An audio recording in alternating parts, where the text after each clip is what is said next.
Welcome to Vikas. So మా channel కి like and share చేస్తున్నాను. ఫస్ట్ ఆఫ్ ఆల్ చాలా థ్యాంక్ యూ. సో రీసెంట్ గా మనం డిజైర్ అయితే పెట్టాం కదా, ఆ డిజైర్ వెహికల్ ఏమొచ్చి వెస్ట్ గోదావరి నుంచి హరిగారు వచ్చి వెహికల్ తీసుకోవడం జరిగింది. అది జస్ట్ 2,40,40,000కి. ఆయన మాటల్లోనే మన సర్వీస్ అయితే ఎలా ఉందో ఒకసారి కనుక్కుందాం. Sir first of all congratulation sir.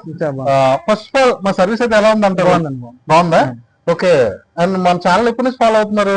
అప్పుడే ఒక 4 నెలల నుంచి ఫాలో అవుతుంది. 4 నుంచి ఫాలో అవుతున్నారు. ఓకే. వెహికల్స్ రెగ్యులర్ గా చూస్తుంటారా? సో ఇది ఎప్పుడు చూసారు?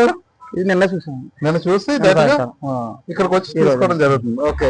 మన ఓవరాల్ గా ఈ సర్వీస్ అనేది మీకు ఎలా అనిపించింది? బాగుందా? ఎవరైనా తీసుకోవచ్చు అంటారా మన దగ్గర? తీసుకొచ్చింది తప్పకుండా. అండ్ మీ ఫ్రెండ్ సర్కిల్ ఎవరికైనా మరి రిఫర్ చేస్తారా? సార్. అండ్ మీకు ఓవరాల్ గా 10 కి ఎంత రేటింగ్ ఇద్దాం అనుకుంటున్నారు? 10 కి 10. Thank you sir first of all. And మీరు కూడా మీ ఫ్రెండ్ సర్కిల్ లో ఇలాగే ఎవరికైనా వెహికల్ కావాలనుకుంటే మన ఛానల్ ఫాలో అయ్యి మీ ఫ్రెండ్ సర్కిల్ ఎవరికి షేర్ చేస్తారని కోరుకుంటున్నా. చూడండి, సార్ అయితే మన దగ్గర వెస్ట్ గోదావరి నుంచి వచ్చారు. అలా ఏపీలో ఎక్కడున్నా మీరు మన దగ్గరకు వచ్చి వెహికల్ తీసుకోవచ్చు అనమాట. Thank you all.